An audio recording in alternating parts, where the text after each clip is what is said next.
Hello साथियों, welcome to royal study. दोस्तों, आज के इस वीडियो में मध्य प्रदेश पटवारी 2023 के स्पेशल एग्जाम का नेक्स्ट एनालिसिस आपके लिए लेकर आए हैं। और आज 8 अप्रैल सेकंड शिफ्ट का एनालिसिस हम कवर करने वाले हैं। इससे पहले हम फर्स्ट शिफ्ट का एनालिसिस आपको कवर करवा चुके हैं। अगर आपने वो वीडियो नहीं देखा है तो आप वो वीडियो जाकर देख लीजिएगा। यहाँ पर हमने प्लेलिस्ट बना दी है, डायरेक्टली आप चेकआउट कर सकते हैं। गाइज, इसके अलावा बता दूं, आप सभी लोगों के काफ़ी सारे कमेंट आए फर्स्ट शिफ्ट वाले वीडियो के नीचे कि आप जो है अब तक का जितना भी स्किप किया है, हमने एनालिसिस नहीं करवाया था 2-3 दिन का बीच में, तो आप सभी के मैसेजेस आ रहे हैं कि उनका भी हम कवर करवाएं। अगर आप एग्री है उस चीज़ से तो आप बता दें, हम एक ही वीडियो में सभी दिनों का एनालिसिस एक साथ आपको कवर करवा देंगे। क्लियर है? तो आप कमेंट में एक बार और मेंशन कर दीजिएगा। बाकी सभी लोग अगर एग्री रहेंगे तो हम एक दिन आपको करवा देंगे। क्लियर है? इसके अलावा गाइस, इस वीडियो की पीडीएफ फाइल और कहां पर मिलेगी आपको, तो टेलीग्राम को ज्वाइन कर लीजिएगा, एप्लीकेशन को डाउनलोड कर लीजिएगा, जिनकी लिंक आपको डिस्क्रिप्शन में मिल जाएगी। ज़्यादा से ज़्यादा इस वीडियो को शेयर करें और ज़्यादा से ज़्यादा लाइक करें, क्योंकि अगर ज़्यादा से ज़्यादा अगर आप शेयर करेंगे, सपोर्ट करेंगे, तो आपको यहाँ पर डेली वाइज और कंटिन्यू बिना किसी ब्रेक के, बिना किसी दिक्कत के आपको सबसे पहले और सबसे सटीक एनालिसिस हम प्रोवाइड कर पाएंगे। क्लियर है? तो आप ज़्यादा से ज़्यादा शेयर करें, लाइक करें, सपोर्ट करें इस वीडियो को, ताकि हम आपके लिए कंटेंट जो कि यूनिक लेकर आएँ और एज इट इज़ जो आपके एग्जाम में पूछे जा रहे हैं वही आपको सटीक इन्फॉर्मेशन आपके लिए लेकर आएँ। क्लियर है? हमारी पटवारी की टेस्ट सीरीज अगर आपने इनरोल नहीं किया, कर लीजिएगा, काफी अच्छा स्पेशल ऑफर चल रहा है। सभी 8 सब्जेक्ट के पूरा डिटेल के साथ में हम एनालिसिस कवर करेंगे यहाँ पर। उससे पहले गाइस, आपसे एक छोटी सी रिक्वेस्ट है कि इस वीडियो को शेयर अपने दोस्तों के साथ कर दीजिएगा। जो लोग चैनल पर नए आए वो चैनल को सब्सक्राइब करके बेल आइकन को दबा दे, ताकि जो भी नया वीडियो आए सबसे पहले आप तक पहुंच पाए। क्लियर है? फाइनली स्टार्ट करते हैं अब हम हमारे पहले क्वेश्चन से। पहला क्वेश्चन हमारा पूछा गया है, राष्ट्रीय जैव विविधता प्राधिकरण का मुख्यालय कहां पर है? तो राष्ट्रीय जैव विविधता प्राधिकरण का जो मुख्यालय है ये चेन्नई में है। चेन्नई आपका करेक्ट आंसर रहेगा। राष्ट्रीय जैव विविधता प्राधिकरण पर्यावरण मंत्रालय के तहत एक वैधानिक स्वायत्त निकाय है, जिसे राष्ट्रीय जैविक विविधता यानी जैविक या जैव विविधता, तो जैविक विविधता अधिनियम 2002 के तहत प्रावधानों को लागू करने के लिए 2003 में स्थापित किया गया था। इसका मुख्यालय चेन्नई भारत में स्थित है। और राष्ट्रीय जैव विविधता प्राधिकरण वर्ष 2003 में चेन्नई में स्थापित किया गया था। अगर आपसे पूछे जाए कि कब ये स्थापित किया गया था, तो 2003 में स्थापित किया गया था। 2002 अधिनियम के तहत, जैव विविधता अधिनियम 2002 के तहत 2003 में स्थापित किया गया था। मुख्यालय कहां पर है? चेन्नई भारत में। तो एक एक चीज आप याद रखिएगा, रिलेटेड ही क्वेश्चन आपके एग्जाम में बन रहे हैं। अगला क्वेश्चन पूछा गया है, उधरा मगध को किस भारतीय शास्त्रीय नृत्य का अग्रदूत माना जा सकता है? सही जवाब रहेगा ओडिसी, आपका करेक्ट आंसर रहेगा। उधरा, देखिए, उगरा मगध को ओडिसी जो भारतीय शास्त्रीय नृत्य है इसका अग्रदूत माना जा सकता है। अब क्यों, ये पूरी डिटेल आपको देखिएगा, आप पता चल जाएगा। ओडिसी जो है ये एक भारतीय शास्त्रीय नृत्य रूप है जो पूर्वी तटीय राज्य उड़ीसा से उत्पन्न हुआ है। और एक निश्चित सीमा तक यह शास्त्रीय नाट्य जो शास्त्र है और अभिज्ञान द्वार पर आधारित है। नाट्य शास्त्र में कई क्षेत्रीय किस्मों का उल्लेख है, जैसे कि दक्षिण पूर्वी शैली, जिसमें उधरा मगध को के रूप में जाना जाता है, जिसे वर्तमान ओडिसी के शुरुआती अग्रदूत के रूप में भी पहचाना जा सकता है। तो यहाँ पर ये डिटेल आप याद रखिएगा, यहीं से आपका ये जो क्वेश्चन है ये आपका निकल कर आया है। अगला क्वेश्चन पूछा गया है आपसे कि भारतीय रिजर्व बैंक द्वारा निर्धारित न्यूनतम दर जिसके नीचे बैंकों को अपने ग्राहकों को उधार देने की अनुमति नहीं है, उसको क्या बोला जाता है? तो उसको ऑप्शंस थे आपके, बैंक दर, आधार दर, रेपो रेट, इस तरह से ऑप्शंस आपको दिए रखे थे। आपका सही जवाब रहेगा आधार दर, जिसको बेस रेट भी बोला जाता है। तो ये दोनों आपका, ये आधार जो रेट है ये आपका बिल्कुल करेक्ट आंसर रहेगा। क्लियर है? भारतीय रिजर्व बैंक द्वारा, देखिए, आधार जो दर है ये भारतीय रिजर्व बैंक द्वारा निर्धारित न्यूनतम दर है, जिसके नीचे बैंकों को अपने ग्राहकों को उधार देने की अनुमति नहीं है। बेस रेट क्रेडिट मार्केट में पारदर्शिता बढ़ाने और यह सुनिश्चित करने के लिए तय किया जाता है कि बैंक अपने ग्राहकों को फंड की कम लागत पर पास करें, और इसे पूर्व संभावनाओं के रूप में भी जाना जाता है। अगला क्वेश्चन निकल कर आ रहे हैं। नेक्स्ट क्वेश्चन है, योजना, देखिए, योजना अधिनियम किस वर्ष अंतिम था? ये क्वेश्चन ऑप्शन थे आपके 2012, 14, 19, इस तरह से ऑप्शन थे। एग्जैक्ट इसका पैटर्न मुझे समझ में नहीं आ रहा है कुछ, कि क्या एग्जैक्ट क्या पूछना चाह रहे हैं। या तो ये पंचवर्षीय योजनाओं से रिलेटेड हो सकता है, क्लियर है, उसमें जो योजना अवधि थी या योजना ब्रेक था बीच में, उससे रिलेटेड हो सकता है, या फिर ये कुछ अधिनियम से रिलेटेड होगा। तो एग्जैक्ट क्या क्वेश्चन था ये आप हमें कमेंट में डायरेक्टली कमेंट करके बता सकते हैं। नेक्स्ट क्वेश्चन की बात करते हैं। क्वेश्चन है हमारा, महिला क्रिकेट एशिया कप 2022 का आयोजन कहां पर हुआ है? तो इसका आयोजन हुआ है सिलहट, बांग्लादेश में। 2022 का महिला क्रिकेट एशिया कप का बांग्लादेश में खेले जा रहे वुमेन्स एशिया कप 2022 में भारतीय महिला क्रिकेट टीम लगातार 8वीं बार फाइनल में पहुंच गई है। और ये जो टूर्नामेंट है 8वां सीजन है इसका, ये टूर्नामेंट का 8वां सीजन है, और भारतीय टीम अपने शानदार प्रदर्शन से हर बार खिताबी मुकाबले में पहुंची है। देखिए, 2022 आईसीसी महिला क्रिकेट विश्व कप महिला की अगर हम बात करें, 2022 के आईसीसी महिला क्रिकेट विश्व कप की, तो महिला क्रिकेट विश्व कप का जो 12वां संस्करण ये था, और ये कब से कब तक, तो मार्च और अप्रैल 2022 में न्यूजीलैंड में आयोजित किया गया था। तो इसके बारे में भी आपका क्वेश्चन पहले भी बन चुका है और आगे भी हो सकता है पूछा जाएगा। अगले क्वेश्चन की बात करें, नेक्स्ट क्वेश्चन है हमारा। देखिए क्वेश्चन इस तरह से आपको दे रखा था, कोई सी बुक्स दे रखी थी और उसके लेखक का नाम, राइटर का नाम पूछा था। एग्जैक्ट बुक का नाम भी याद नहीं है कि क्या बुक का नाम दे रखा था। अगर आपको पता है कि कौन सी बुक है तो आप कमेंट में एक बार मेंशन कर दीजिएगा। नेक्स्ट क्वेश्चन है, भारत के केंद्रीय बैंक जिसको आरबीआई बोला जाता है, आरबीआई भारत का केंद्रीय बैंक है। तो आरबीआई की स्थापना बेसिकली यहाँ पर पूछी गई है, बट यहाँ पर इस तरह से क्वेश्चन घुमा फिरा के पूछा गया है कि भारत के केंद्रीय बैंक की स्थापना कब की गई थी। सही जवाब रहेगा 1 अप्रैल 1935 को भारत का केंद्रीय बैंक है भारतीय रिजर्व बैंक, आरबीआई जिसको बोला जाता है। और इसकी स्थापना हुई है 1 अप्रैल 1935 को। किस अधिनियम के तहत? तो भारतीय रिजर्व बैंक अधिनियम 1934 के तहत 1935 1 अप्रैल को इसकी स्थापना की गई थी। आरबीआई की स्थापना का आधार भारत में तत्कालीन ब्रिटिश सरकार द्वारा स्थापित हिल्टन यंग कमीशन नामक एक समिति द्वारा दी गई सिफारिश थी। तो आरबीआई की जो स्थापना हुई थी, किस समिति की सिफारिश पर की गई थी, ये क्वेश्चन बन सकता है। हिल्टन यंग कमीशन नामक एक समिति थी, उसके द्वारा दी गई सिफारिश के आधार पर ब्रिटिश सरकार द्वारा स्थापित आरबीआई की स्थापना की गई थी। तो ये आप पॉइंट याद रखिएगा। और यह निजी शेयर होल्डिंग के साथ एक निजी बैंक के रूप में शुरू हुआ था, जो उस समय संचालित दुनिया के अधिकांश विदेशी केंद्रीय बैंकों में प्रचलन में था। अगला क्वेश्चन पूछा गया है, मोहिनी अट्टम किस राज्य का लोक नृत्य है। गाइस लोक नृत्य से रिलेटेड 4 से 5 क्वेश्चन आज पूछे गए हैं, क्लियर है। तो मोहिनी अट्टम ये हमने फर्स्ट शिफ्ट में आपको बता दिया था, लोक नृत्य वाला जो क्वेश्चन बना था उसमें सारे कवर आपको करवा दिए थे। तो मोहिनी अट्टम जो है ये आपका केरल का है, याद रखिएगा। मोहिनी अट्टम की शाब्दिक व्याख्या मोहिनी के नृत्य के रूप में की जाती है। हिंदू पौराणिक गाथा की दिव्य मोहिनी केरल का शास्त्रीय नृत्य एकल नृत्य रूप ये है। मोहिनी अट्टम केरल की महिलाओं द्वारा किए जाने वाला अर्ध शास्त्रीय नृत्य ये है। और भारतनाट्यम की अगर हम बात करें तो ये तमिलनाडु राज्य से संबंध है भारतनाट्यम का, और मोहिनी अट्टम का केरल से है। देखिए भारतनाट्यम तमिलनाडु राज्य से संबंध रखता है और ये भारत में शास्त्रीय नृत्य का सबसे पुराना रूप है। अगर आपसे पूछा जाए कि भारत में शास्त्रीय नृत्य का सबसे पुराना रूप कौन सा है, तो भारतनाट्यम आपका करेक्ट आंसर रहेगा। नेक्स्ट क्वेश्चन पूछा गया है, किस राज्य में फूलों की बारिश होती है। अब ऑप्शंस आपको दे रखे थे ओडिशा, केरल, इस तरह से। आपका सही जवाब रहेगा कर्नाटक और केरल दोनों। देखिए केरल तो आपका ऑप्शन में दे रखा था, अगर कर्नाटक भी दे रखा होगा तो ये दोनों आपके करेक्ट आंसर रहेंगे। अगर कर्नाटक नहीं था तो आपका केरल ही सही जवाब आपका रहेगा, क्लियर है। तो किस राज्य में फूलों की बारिश होती है, कर्नाटक, केरल आपका करेक्ट आंसर रहेगा। ग्रीष्मकालीन अवधि में कहवा उत्पादन वाले क्षेत्र जैसे कि कर्नाटक और केरल है, इनमें होने वाली वर्षा को फूलों की बौछार या फूलों की वर्षा कहते हैं। देखिए भारत के सभी उपयुक्त राज्यों में मानसून जो पूर्व वर्षा होती है, तो यहाँ ये जो हवा पश्चिम बंगाल में इसे काल बैसाखी के रूप में जाना जाता है, और इसे कर्नाटक में आम्र वर्षा के रूप में जाना जाता है, और केरल में इसे पुष्प वर्षा के नाम से जाना जाता है। तो केरल, जहां तक मुझे लग रहा है केरल ही आपका ऑप्शन करेक्ट आंसर यहां से रहेगा। अगला क्वेश्चन पूछा गया है, कारगम नृत्य भारत के किस राज्य का है। कारगम जो नृत्य है इसका संबंध भारत के तमिलनाडु राज्य से है। तमिलनाडु आपका करेक्ट आंसर रहेगा। कारगम नृत्य भारत के तमिलनाडु में प्रदर्शित किया जाने वाला एक लोक नृत्य है, और ऐसा माना जाता है कि कारगम की जो उत्पत्ति हुई है तमिलनाडु के तंजावुर गांव से हुई है। और इस नृत्य के साथ बजने वाले उपकरण की अगर हम बात करें तो ड्रम और लंबी पाइप इसमें शामिल होते हैं। अगला क्वेश्चन बना है आपसे, एग्जाम में पूछा गया है, अंतर्राष्ट्रीय मुद्रा कोष जिसको आईएमएफ बोला जाता है, आईएमएफ के वर्तमान प्रबंध निदेशक यानी एमडी और अध्यक्ष कौन है। सही जवाब रहेगा क्रिस्टलिनो जॉर्जिवा, आपका सही जवाब रहेगा क्रिस्टालिनो जॉर्जिवा, करेक्ट आंसर रहेगा। अभी 2019 से इन्होंने पद संभाला है, आप याद रखिएगा। अंतर्राष्ट्रीय मुद्रा कोष आईएमएफ की ये एमडी और चेयरमैन है, क्लियर है। तो आप ये याद रखिएगा, प्रबंध निदेशक है ये। वर्तमान प्रबंध निदेशक एमडी और आईएमएफ की अध्यक्ष बल्गेरिया से इनका संबंध है, अर्थशास्त्री है क्रिस्टलिनो जॉर्जिवा। 1 अक्टूबर 2019 को इन्होंने पद संभाला है। इसके अलावा विश्व बैंक की सीईओ भी थी हैं। उन्होंने 3 महीने के लिए विश्व बैंक समूह के अंतरिम अध्यक्ष के रूप में भी काम किया है। अंतर्राष्ट्रीय मुद्रा कोष आईएमएफ की बात करें तो 189 सदस्य देशों का एक संगठन है आईएमएफ। आईएमएफ की स्थापना 1944 में हुई है। आईएमएफ फंड 2 प्रमुख स्रोतों से आता है। कहाँ से, एक कोटा से आता है, दूसरा ऋण से आता है। इसका मुख्यालय कहाँ पर है आईएमएफ का, तो वाशिंगटन डीसी संयुक्त राज्य अमेरिका में इसका मुख्यालय है। नेक्स्ट क्वेश्चन की बात करते हैं। अगला क्वेश्चन पूछा गया है, क्षेत्रफल की दृष्टि से भारत का सबसे छोटा राज्य कौन सा है। तो क्षेत्रफल की दृष्टि से भारत का सबसे छोटा राज्य गोवा है। गोवा करेक्ट आंसर रहेगा। क्षेत्रफल की दृष्टि में सबसे छोटा है ये गोवा राज्य। भारत जो राज्य है इसका कुल क्षेत्रफल की बात करें 3702 वर्ग किलोमीटर है, क्लियर है। इसके अलावा क्षेत्रफल में सबसे बड़ा राज्य अगर आपसे पूछे जाए तो राजस्थान क्षेत्रफल की दृष्टि से भारत का सबसे बड़ा राज्य है।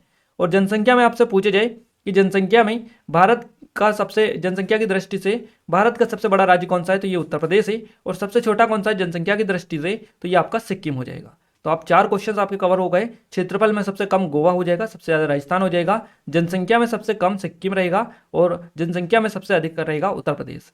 क्लियर है। तो गोवा जो है ये क्षेत्रफल में सबसे छोटा राज्य है और गोवा को ऑपरेशन विजय द्वारा 1987 में भारत में जोड़ा गया था। गोवा में सभी भारतीय राज्यों के प्रति व्यक्ति सकल घरेलू उत्पाद सबसे अधिक हैं। तो ये सारे पॉइंट आपके इंपॉर्टेंट है, इनको आप अच्छे से नोट डाउन करिएगा क्योंकि यहाँ से आपके एग्जाम में क्वेश्चंस ये पूछा गया है, इससे रिलेटेड क्वेश्चन आगे भी पूछे जाएंगे। अगला क्वेश्चन है आपका, भारत में गाजर घास कब से उगने लगी है, तो भारत में गाजर घास उगने लगी है 1955 से। देखिए भारत में सर्वप्रथम ये जो गाजर घास है ये पूना महाराष्ट्र में 1955 में दिखाई दी थी।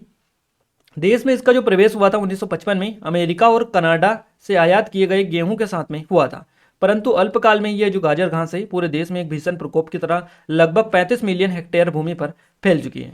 अगला क्वेश्चन पूछा गया है, निम्नलिखित में से कौन बांसुरी वादन के लिए प्रसिद्ध है, सही जवाब रहेगा हरिप्रसाद चौरसिया, आपका करेक्ट आंसर रहेगा हरिप्रसाद जो चौरसिया है इनका संबंध बांसुरी वादन से है, बांसुरी वादक ये हैं, तो हरिप्रसाद चौरसिया काफी प्रसिद्ध है। क्लियर है, बांसुरी वादन के लिए काफी ज्यादा प्रसिद्ध है।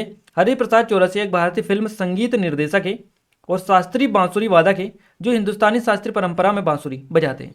हरिप्रसाद चौरसिया का जन्म उत्तर प्रदेश राज्य के इलाहाबाद जिसको प्रयागराज के नाम से जाना जाता है, तो यहाँ पर इनका हुआ 1938 में। क्लियर है। इसके अलावा कुछ और भी वादक है इंपॉर्टेंट लेवल के, इनको हम आपको कवर करवा दें, जैसे कि जाकिर हुसैन साहब से क्वेश्चन बनता है आपका, तो ये तबला वादक है, रविशंकर सितार वादक, बिस्मिल्ला खान शहनाई वादक और हरिप्रसाद चौरसिया बांसुरी वादक। तो इनको भी आप रिकॉल रखिएगा, चीज़ों को याद रख के रखिएगा, ये टॉप लेवल के हैं, यहाँ से तो आपकी कोई से भी एग्जाम हो क्वेश्चन बनना तय होता है। अगले क्वेश्चन की बात करते हैं। अगला क्वेश्चन है, प्रस्तावना संविधान का भाग है, सर्वोच्च न्यायालय ने यह निर्णय पहली बार किस वाद में प्रस्तुत किया था, तो ये केशवानंद भारती बनाम केरल राज्य जो वाद था उसमें प्रस्तुत किया था कि प्रस्तावना भारतीय संविधान का भाग है और मुख्य भाग है, इस तरह से चीजें हैं। तो सर्वोच्च न्यायालय ने ये जो निर्णय लिया था ये पहली बार केशवानंद भारती बनाम केरल राज्य वाद में लिया था। देखिए केशवानंद भारती मामले में सुप्रीम कोर्ट 13 जजों की बेंच थी जिसने कहा था कि प्रस्तावना संविधान का एक हिस्सा है और इसमें संशोधन किया जा सकता है। अनुच्छेद 368 संविधान संशोधन से संबंधित है। ये क्वेश्चन ऑलरेडी आपके एग्जाम में बन चुका है कि अनुच्छेद संविधान संशोधन से संबंधित अनुच्छेद कौन सा है। क्लियर है। मूल संरचना का सिद्धांत केशवानंद भारती मामले से लागू हुआ था। अगला क्वेश्चन पूछा गया है, सियाचिन में सक्रिय रूप से तैनात होने वाली पहली महिला अधिकारी कौन बनी है, सही जवाब रहेगा शिवा चौहान। शिवा चौहान सियाचिन में तैनात होने वाली पहली महिला अधिकारी बन गई है। याद रखिएगा शिवा चौहान 15,600 फीट से अधिक ऊंचाई पर सियाचिन में तैनात पहली महिला अधिकारी है। फायर एंड फ्यूरी सेपर्स की कैप्टन शिवा चौहान दुनिया के सबसे ऊंचे युद्ध क्षेत्र सियाचिन में कुमार पोस्ट पर सक्रिय रूप से तैनात होने वाली पहली महिला अधिकारी ये बन गई हैं। सियाचिन ग्लेशियर पर 1984 में से भारत का नियंत्रण रहा। तो याद रखिएगा सियाचिन ग्लेशियर कहाँ पर आता है, ये आपका ये लद्दाख में आता है और 1984 से भारत का नियंत्रण रहा है। भारत इसे अपने लद्दाख राज्य लेह जिले के अधीन प्रशासित करता है। और ये आप पॉइंट आप याद रखिएगा, मनमोहन सिंह जो है, मनमोहन सिंह जो कि पूर्व प्रधानमंत्री जी हैं, तो मनमोहन सिंह सियाचिन में जाने वाले पहले प्रधानमंत्री हैं, ये भी आप नोट डाउन करिएगा। अगला क्वेश्चन है हमारा, नागालैंड का लोक नृत्य कौन सा है, ये क्वेश्चन आपसे पूछा गया है। अब ऑप्शंस तो हमें पता नहीं है कि क्या क्या आपको मिले थे, बट जो फेमस है टॉप लेवल के जो एग्जाम में ज़्यादातर पूछे जाते हैं वो यहाँ पर हमने लिख दिए हैं। इसमें के रिंगमा, जेलियांग, बांस नृत्य, चांगलो या सुआलुआ। तो ये कुछ नागालैंड के फेमस या प्रसिद्ध लोक नृत्य है, इन्हीं में से आपको ऑप्शंस दे रखे होंगे। इसके अलावा नागालैंड के और भी लोक नृत्य हैं जैसे कि मोदस बांस नृत्य, अग्नि सुकुला, तितली नृत्य, सकल केकई, चंगाई नृत्य, कुकी नृत्य, लेसातलू। तो इनमें से आप देख लीजिएगा जो भी आपको ऑप्शंस में मिला होगा इन्हीं में से आपको मिला होगा क्योंकि ये सभी यहाँ पर है, इसके अलावा और कोई नहीं है। अगला क्वेश्चन पूछा गया है, सेबी से संबंधित कोई क्वेश्चन था आपका, एग्जैक्ट क्वेश्चन नहीं मिला है। क्लियर है। अगर आपको पता है तो कमेंट में मेंशन कर दीजिएगा। सेबी से रिलेटेड हम डिटेल आपके लिए लेकर आए हैं। देखिए सेबी की पहली बार स्थापना हुई थी 1988 में। भारतीय प्रतिभूति और विनिमय संस्थान जिसको सेबी बोला जाता है, इसका फुल फॉर्म है security exchange board of India. इसकी स्थापना पहली बार 1988 में AQF के रूप में प्रतिभूति बाजार को विनियमित करने के लिए गैर संवैधानिक निकाय के रूप में इसकी स्थापना की गई थी 1988 में। और 12 अप्रैल 1992 को भारत सरकार द्वारा स्वायत्त निकाय बन गया। ये कब बना, 1992 में। इसे 1992 में भारतीय संसद द्वारा SBI, क्लियर है, SEBI अधिनियम 1992, क्लियर है, SE यानी सेबी सेबी अधिनियम 1992 को पारित किए जाने के साथ संवैधानिक अधिकार इसको दिए गए 1992 में भारतीय संसद के द्वारा। अगले क्वेश्चन की बात करते हैं। अगला क्वेश्चन है, भारत ने इंटरनेशनल बैंक के साथ कब कौन सी साझेदारी की? इस तरह से कोई क्वेश्चन है, एग्जैक्ट क्वेश्चन नहीं मिल पाया है। इसके अलावा कथक नृत्य और कथकली नृत्य से भी क्वेश्चन आपके बने हैं। कथक की बात करें तो कथक जो नृत्य है ये उत्तर प्रदेश का है और कथकली नृत्य है आपका केरल का। नेक्स्ट क्वेश्चन की बात करें, धरती देवता के पुत्र की सिफारिश, तो इस तरह से कोई क्वेश्चन था, एग्जैक्ट क्वेश्चन नहीं मिल पाया है। संविधान से क्वेश्चन आपके पूछे गए, नागरिकता से रिलेटेड कोई क्वेश्चन था, एग्जैक्ट क्वेश्चन ये भी नहीं मिला है। अशोक से रिलेटेड एक क्वेश्चन आपका बना है। इसके अलावा केशवानंद भारतीय केस से रिलेटेड क्वेश्चन है आपका, और या तो आपका क्वेश्चन जो हमने ऑलरेडी आपको बता दिया है संविधान वाला, प्रस्तावना वाला, या तो वो हो सकता है। इसके अलावा और कोई सा भी क्वेश्चन आपका हो सकता है। एग्जैक्ट क्वेश्चन अगर मिलता है तो आपको पूरी डिटेल हम आपको प्रोवाइड कर पाते हैं। क्लियर है? तो पूरे के पूरे क्वेश्चन यहाँ पर हमने आपको बताने की कोशिश की, जो एज इट इज आपके एग्जाम में पूछे गए वो आपको यहाँ पर हमने पूरी डिटेल बताने की कोशिश की है। क्लियर है? आइए अब हम साइंस को कवर कर लेते हैं, बट उससे पहले बता दें हमारी पटवारी की स्पेशल टेस्ट सीरीज अगर आपने अभी तक इनरोल नहीं किया कर लीजिएगा। काफी अच्छा स्पेशल ऑफर चल रहा है, ओनली 99 में आपको टेस्ट सीरीज दी जा रही है, 299 की। क्लियर है? तो अगर आपने इनरोल नहीं किया कर लीजिएगा। इसके अलावा और भी ऑनलाइन कोर्सेज टेस्ट सीरीज हैं, सभी के लिंक डिस्क्रिप्शन में डालिए, आप एक बार जरूर से विजिट करिएगा, एप्लीकेशन को डाउनलोड कर लीजिएगा, आपको कंप्लीट डिटेल वहीं पर मिल पाएगी। देखिए साइंस का पहला क्वेश्चन बना है, पेंसिल में निम्न में से किसका प्रयोग किया जाता है? तो ग्रेफाइट का प्रयोग किया जाता है पेंसिल में। रतौंधी रोग किस विटामिन की कमी से होता है? तो विटामिन ए की कमी से होता है। माचिस की तीली के आगे कौन सा तत्व लगा होता है? फास्फोरस लगी होती है। इनमें से किसे एसिटिक एसिड कहते हैं? कोई ऑप्शंस आपको दे रखे थे उनमें से, तो एसिटिक एसिड सिरका को बोला जाता है। इसके अलावा मानव रोग से क्वेश्चन बना है और नेत्र लेंस से भी रिलेटेड आपके क्वेश्चंस पूछे गए हैं। बात करें कंप्यूटर में पहला क्वेश्चन है, आप एमएस एक्सेल में कितनी बार अंडू कर सकते हैं? गाइस एमएस एक्सेल में अंडू जो है ये 100 बार 100 बार अंडू कर सकते हैं। अब ये आप बोलेंगे कि ये आज तक हमने तो किया है बट होता ही नहीं है, तो उसकी सेटिंग में जो होता है वहाँ पर कुछ सेटिंग करनी होती है, वहाँ पर आपको 100 वहाँ पर लिखना होता है, कुछ 5, 10, 15, 20 इस तरह से लिखा होता है वहाँ पर कुछ नंबर्स, तो उनको एडिट करके आपको 100 लिखना होगा, तब आप 100 तक कर पाएंगे। 1 से 0 से 100 के बीच में वहाँ पर लिख सकते हैं, जितनी बार आप जितना डेटा वहाँ पर आप टाइप करेंगे उतनी बार आप अंडू कर पाएंगे, बट इसके बीच में आप वहाँ पर टाइप कर सकते हैं। तो सीधा सीधा कहना है कि एमएस एक्सेल में आप 100 बार अंडू कर सकते हैं। क्लियर है? नेक्स्ट क्वेश्चन की बात करें, आपने सिलेक्ट किया है किसी टेक्स्ट को सिलेक्ट किया है तो आप कौन सी शॉर्टकट की से रीडू करोगे? कंट्रोल वाई आपका करेक्ट आंसर रहेगा। सिलिकॉन चिप किससे बनी होती है? ये क्वेश्चन बनाए तो सिलिकॉन चिप छोटे छोटे सिलिकॉन पदार्थ के कणों से बनी होती हैं। इसके अलावा लैंग्वेज कंप्यूटर लैंग्वेज से क्वेश्चंस बने हैं, C++, जावा, इस तरह से क्वेश्चंस आपको ऑप्शंस दे रखे थे, तो इस तरह का क्वेश्चन बनाए हैं। फुल फॉर्म से रिलेटेड क्वेश्चन बनाए आपका, जैसे कि दे रखा था कुछ वर्ड दे रखा था, उसका पूरा नाम आपसे पूछा था। शॉर्टकट की से क्वेश्चन आपके बने हैं। कंप्यूटर की पीडीई से आई थिंक क्वेश्चन पूछा गया है, इनपुट आउटपुट से भी क्वेश्चन बनाए, एमएस वर्ड से क्वेश्चन बनाए, एमएस एक्सेल से क्वेश्चन बनाए, नेटवर्किंग से क्वेश्चन पूछा गया है, मेमोरी से क्वेश्चन पूछा गया है, एमएस पावर पॉइंट से भी क्वेश्चन बनाए। इसके अलावा अगला क्वेश्चन पूछा गया है, टेक्स्ट के फॉन्ट को प्रतिशत में मिनिमाइज करने के लिए शॉर्टकट की कौन सी? इस तरह से क्वेश्चन था, एग्जैक्ट क्वेश्चन हमें कंफर्म नहीं हुआ है। क्लियर है? अगर आपको पता है कि क्या करेक्ट क्वेश्चन था, पैटर्न इसका सही क्या था, वो आप हमें डायरेक्टली कमेंट करके बता सकते हैं। हिंदी की बात करें तो अतिशयोक्ति अलंकार से क्वेश्चन आपका पूछा गया। क्लियर है? मुक्तक इस देखिए मुक्तक छंद इस तरह से कोई छंद था, इससे रिलेटेड कोई वर्ड था जो आपका पूछा गया है। छंद में ह्रस्व मात्रा को क्या बोलते हैं? तो लघु बोला जाता है। पेरा जंबल से आपका क्वेश्चन बना है, जैसे कि क्रम में व्यवस्थित करना, इस तरह से पीक्यू वाले क्वेश्चंस, वो वाला क्वेश्चन आपको मिला है। विलोम शब्द से आपके क्वेश्चंस बने हैं, पर्यायवाची आपके पूछे गए, संधि से क्वेश्चन बने हैं, समाज से भी क्वेश्चंस बने हैं हिंदी में, कारक, इसके अलावा प्रत्यय उपसर्ग, लोकोक्तियां, मुहावरे, शुद्धवर्तनी मुहावरे, इसके अलावा अलंकार, शुद्ध अशुद्ध वाक्य, इन सभी से क्वेश्चन आपके एग्जाम में पूछे गए हैं, जो कि आपके फर्स्ट दिन से क्वेश्चन बन रहे, तो आप इन पर तो आपकी अच्छी खासी कमांड होनी चाहिए। मैनेजमेंट की बात करें, नियोजन से क्वेश्चंस पूछे गए हैं, संगठन से क्वेश्चन बने हैं, नियोजन संगठन से क्वेश्चंस बनने के बाद में विपणन से क्वेश्चन बने हैं, प्रबंध से बने हैं, मार्केटिंग से, इकोनॉमी से, अकाउंटिंग से क्वेश्चंस आपके पूछे गए हैं। बात करें इंग्लिश में तो डायरेक्ट इनडायरेक्ट स्पीच से क्वेश्चंस बने, एक्टिव पैसिव वॉइस से क्वेश्चंस बने, ईरर से, मिस स्पेल्ट आपका पूछे जा रहे हैं, sentence correction, idioms, synonyms, antonyms, इन सभी टॉपिक्स आपके लगातार एग्जाम में देखने को मिल रहे हैं। इसके अलावा मैथ्स में बात करें गाइस तो ट्रिग्नोमेट्री से आपके क्वेश्चंस बने, अनुपात समानुपात से, अलजेब्रा से क्वेश्चन देखने को मिला है, प्रतिशत से क्वेश्चंस बने, औसत से, समय कार्य से, चाल दूरी है ना, इसके अलावा आयु से क्वेश्चंस बने हैं, SI CI से क्वेश्चंस बने, संख्या पद्धति से, सरलीकरण से, लाभ हानि से क्वेश्चंस आपके पूछे गए हैं। बात करें रीजनिंग में तो घड़ी वाले क्वेश्चंस भी देखने को मिले हैं, आकृति वाले, अगली आकृति कौन सी होगी इस तरह से। इसके अलावा गाइज नए पैटर्न में जो क्वेश्चंस देखने को मिले हैं वो कुछ इस तरह देखने को मिले हैं, जैसे कि आपका ये त्रिभुज है और इसके अंदर कितने त्रिभुज है, इस तरह से आपको काउंटिंग, फिगर काउंटिंग वाले जो क्वेश्चन है ये अभी आपके एग्जाम में देखने को मिले हैं।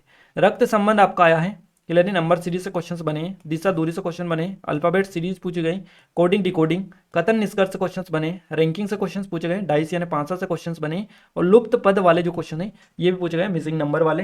तो इन सभी टॉपिक से आपके एग्जाम में लगातार क्वेश्चन बन रहे, ये सभी टॉपिक हमने पूरा आपको कवर करवाया है, कहाँ कहाँ से क्वेश्चन आ रहे हैं एज इट इज पूरी डिटेल आपको देने की कोशिश की है।